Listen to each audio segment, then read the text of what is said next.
자, 이제 이재명 대표 공직선거법 사건 항소심 선고기일 다음 달 26일 결정이 됐습니다.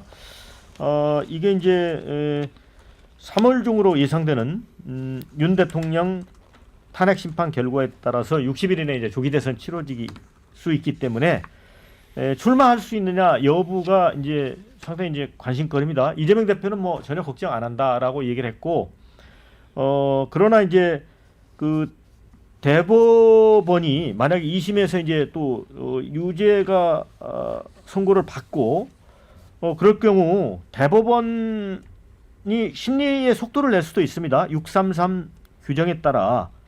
그래서 만일 대법원이 속도를 내서 5월 초순경에 확정 판결을 내린다면 또 출마가 불가능해질 수도 있습니다.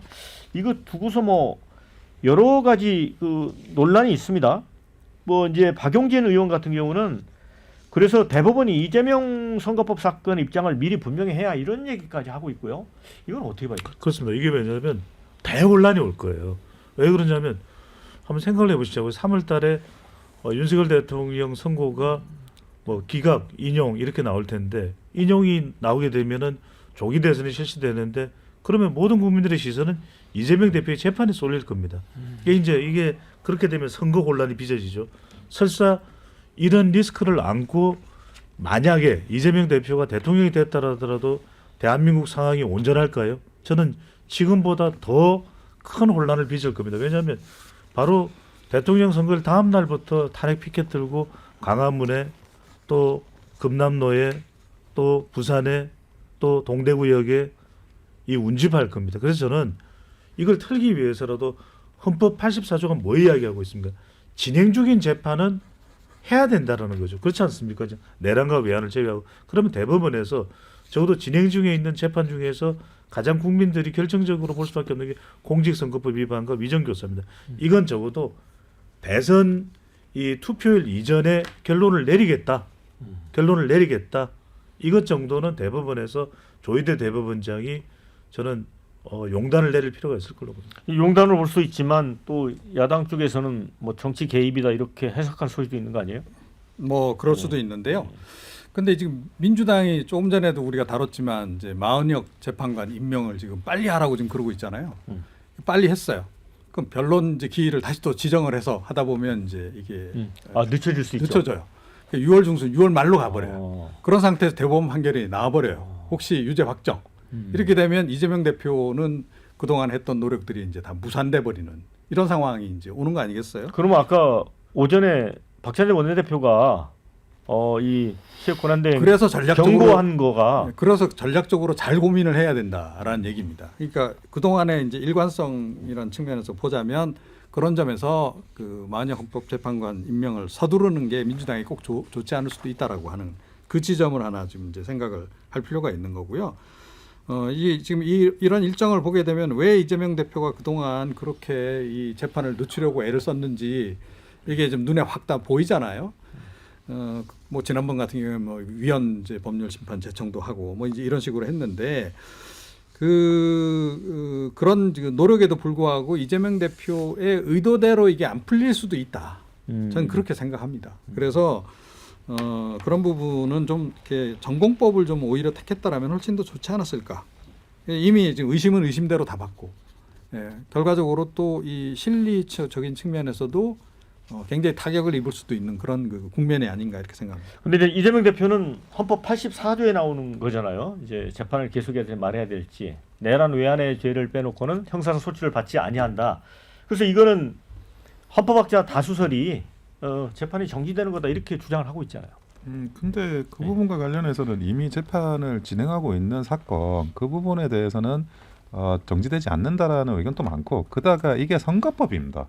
선거법인데 이 선거법이 정치가 된다라고 하면 이거는 그러면 선거법을 만들어 놓은 그 633 규정하고 충돌한다는 거죠.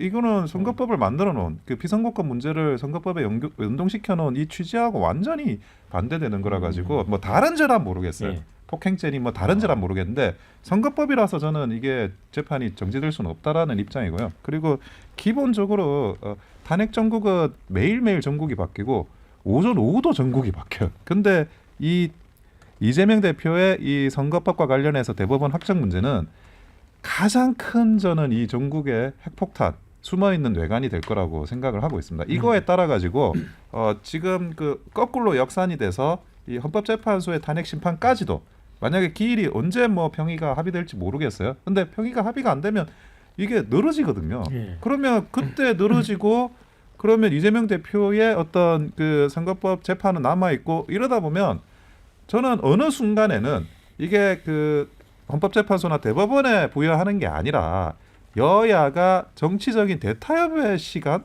그런 시간도 저는 올 가능성이 있다고 봐요.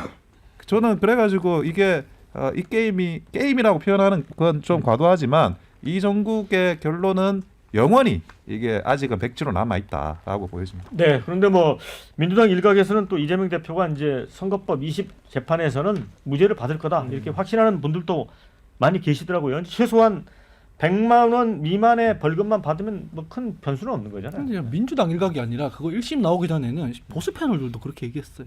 선거법 이거는 뭐 오히려 100만 위증죄가 네, 중형을 위증죄가 받을 문제지 거다. 선거법 이거는 뭐 100만 원 이하로 나올 가능성이 높다는 거. 대다수의 보수 패널도 심지어 딱 2명 한동훈 주진우 딱 2명만 이제 아이 징역 살 거다 그랬지. 법률가들 대부분이 그렇게 얘기를 했었어요. 주진우 의원이 맞췄죠. 예. 근데 제가 말씀드리는 건 이런 거. 약간 재판에 임할 때 재판 지연으로 의심받을 만한 행동은 안 하고 좀 전공법을 썼으면 좋겠다라는 비판은 귀담아 들을 필요가 있다고 저는 생각을 하는데 생각을 한번 해보자고요. 이게 그러면은 뭐 2심에서 형량이 깎였어요. 깎였는데 한 100만 원 이상으로 나와서 뭐 이를테면은 이것 때문에 피선거권이 날아가는 걸로 판결이 돼요. 근데 대선이 이미 치러졌어요. 그럼 벌금 100만 원 때문에 대통령 날아간단 말입니까? 그러니까 헌법상 불소추 특권이 있는 게 바로 이런 것 때문이거든요. 선거법 위반으로 따지면은 그렇게 따지면은 그러면은 그것 선거법이기 때문에 더 중요하다? 윤석열 대통령 선거 때 했던 얘기들 거짓말 얼마나 많습니까? 근데 소추 안 되잖아요. 그런 거 다 하나하나 걸고 늘어지면은 이미 임기를 시작한 대통령이 그런 것 때문에 다시 내려오고 이러면은 계속 헌정 공백 상태가 되기 때문에 그게 있는 거거든요. 법률의 취지가 그런 거란 말이죠. 네. 그 법률의 취지 때문에 저는 헌법학자들 다수설이 뭐 재판은 중지된다 이렇게 해석하고 있는 거라고 봐요. 근데 다만 정치권에서만 자기의 어떤 당리당략 때문에 이거를 그냥 유리한 것만 아전인수식으로 갖고 와서 얘기를 하는 거죠. 네, 댓글 의견 소개를 좀 해드릴게요. 2심 변론 종결하면서 선고일은 왜 또 한 달 뒤로 잡은 거냐? 3월 26일 빨리 해야지. 증인신문도 다 끝냈는데 이런 의견이 있습니다. 그다음에 윤석열이든 이재명이든 어떤 결론이든 빨리 좀 끝내라. 이런 글 올려주셨어요. 민주당은 2심 무죄 확신하고 있던데 그렇게 되면 아무 문제 없다. 또 재판 지연 없이 제대로 하루빨리 판결 나길 바란다. 무죄 받고 돌아와 좌우 구별 없이 품을 수 있는 지도자가 되세요. 이재명 대표에 대해서 지지하는 글도 올려주셨습니다. 이재명은 재판 지연 전략 100% 쓸 겁니다. 또 이렇게 반대 의견 주신 분도 있고요. 법은 누구에게나 공평해야 합니다. 어떻게 해야 공평한 건가요? 저는 이 말씀 드리고 싶은 것이 재판이 진행 중이잖아요. 재판이 시작하지 않았으면 네. 몰라도 진행 중인 재판에 대해서는 저는 이게 끝맺음을 하는 게 맞는 거죠. 아니면 또 우리 이 정치 환경에서 승복이 안 될 겁니다. 예. 저는 첫 번째 승복을 위해서라도 저는 적어도 대법원 장이 용단을 내는 두 번째 말씀은 이제 미국 같은 경우에도 대선에서 패하면 정치권 전면에 등장하지 않습니다. 저는 오롯이 우리나라 같이 뭐 북한도 있고 안보적으로 굉장히 많은 것들을 처리해야 되는 지정학적 위치에 있는 국가면 저는 이런 선거 결과에도 승복할 필요가 있을 것 같아요. 누가 대통령이 되면 오롯이 그의 리더십으로 평가를 받을 수 있도록 그걸 위해서라도 저는 이재명 대표가 이걸 받아들일 필요가 있을 것 같습니다. 이 얘기를 제가 헌법재판소에서 대통령을 변론했던 변호사분들과 서부지법 때려부셨던 그 폭도들에게 전합니다. 좀 승복할 건 승복합시다. 아니 제가 서부지방법원하고 연관해서 이야기한 건 아니고요. 저는 네. 이제 대한민국 정치 발전을 위해서 그런 말씀드리는 거죠. 근데 정말 대법원이 이렇게 이 어떤 분명하게 입장을 밝힐 수 있을까요, 평론가님? 뭐 그거는 사실은 뭐 결단하기 나름이라고 생각합니다. 그러니까 이 사안 자체가 뭐 대선이라고 하는 중요한 그 일정하고 연관이 있기 때문에 그런 경우에는 특수하게 입장을 밝힐 수도 있다 이렇게 생각합니다. 근데 그 대법원은 그 소송을 지연할 만한 그런 수단이 별로 없어요. 서면 심리고 판결이라서. 네. 그리고 기본적으로 대법원은 본인의 판결로 입장 표명하면 됩니다.